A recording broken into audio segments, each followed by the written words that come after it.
যে একজন মানুষ যখন বুঝে যায় বা আমি যখন বুঝে যাই যে না আমি আর এই বিষয় থেকে বের হয়ে আসতে পারছি না, আমার প্রতিদিনের কাজের সমস্যা হচ্ছে, আমার অর্থনৈতিক সমস্যা হচ্ছে, আমার শারীরিক সমস্যা হচ্ছে, মানে বিভিন্নভাবে প্রতিদিনের জীবনে অনেক রকমের সমস্যার মধ্যে চলে আসছে শুধুমাত্র এই অভ্যাসটার কারণে, তখন একজন মানুষ কিন্তু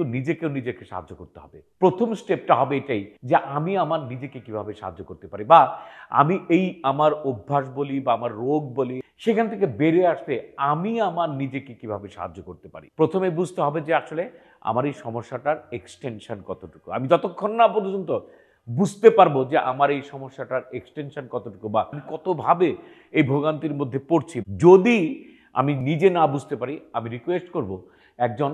স্পেশালিস্টের কাছে আপনি আলোচনা করুন, বুঝুন আপনি এখন কোন অবস্থায় আছেন, পরবর্তীতে সেটা আরো কত দূর পর্যন্ত যেতে পারে, আরো কত দূর পর্যন্ত আমার ক্ষতি হতে পারে, সমস্যা হতে পারে। যদি নিজে নিজে বোঝেন খুবই ভালো, তা না হলে আপনি একজন বিশেষজ্ঞ সাহায্য নিন।